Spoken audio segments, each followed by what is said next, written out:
Klambi tumpukan anak wedok njaluk tulang sore-sore. Halo guys, assalamualaikum. Jumpa lagi di video aku ya. Ajak pesen-pesen lah anak videoku lewat, aja lali ditonton sampai habis. Iki aku ngono dek ingin lempit-lempit sekitaran jam loro.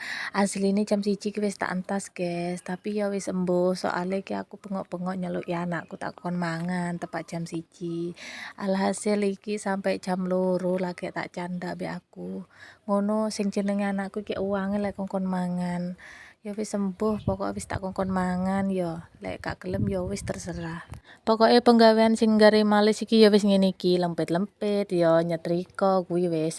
Tapi lek paling seneng iki aku mbah-mbah kuwi. Makin mbah-mbahane akeh seneng wis lek kadung lungguh nang ndukur dingklik kae. Iki ngono kan klambine bojoku ya rek, iki ngono kur klambiku karo klambine anakku. Klambine bojoku paling mek sitok ndil. Sing akeh iki ya klambi ngarit, klambi megawe kuwi sing tek bojoku. Lek klambi bendinane dinggo sore iki paling kur sitok til wis kene neh. Pokoke bendinane iki sing paling akeh umba-umbane ya tek anakku kuwi wis senengane salan, salin, solan, salin sampai kesel sing ngomongi. Asine ya sik gorong reget, tapi ya wis sembuh jeneng arek cilik ya. Iki ngono dudu umbah-umbahan mau isu, iki umbah-umbahan diingi sore. Soale kan aku lek umbah-umbah seneng sore saiki. Jarang aku lek umbah-umbah isu. Embura saiki aku iki koyo malah lemot ngono lek nganu penggawean iki, gak ndang mari ngono lho. Kadang umbah-umbah lho sampai sak jam. Asine sing diumbah ya saiki. Lah iya padahal sik enom, kan kurang tuwek. Ngono ae penggawean sitok ae gak mari-mari. Kah wis sembuh. Oh iya guys, awakmu saiki masak apa? Aku saiki masak eseng-eseng sawi, mari ngono terus aku dadar ndok more, wis kuwi tok. Iku mau sawine wis tak pedesi pol, pokoke enak. Lah iya bendinane blonjo iki lho digawe bingung karo sing jenenge sayuran kuwi. Kate sayur apa ya?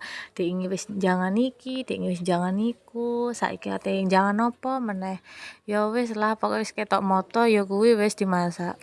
Gak krasa ket mau wis ngecepek panjang lebar iki aku wis mari re lempit-lempite alhamdulillah. Mari ngene tak deleng ning jenenge lemari kuwi, tak deleng jero ben langsung ringkes. Iki mau anakku tak celuk-celuk mulai beduk sampai sore. Gak semaur-semaur tibake ya wis dolan keliling karo pedan. Ya wis iki lagi tak celuk be aku iki sekitaran jam 3-an ya rek. Yo piye ket mau keliling ae kenek kesele sikil kuwi.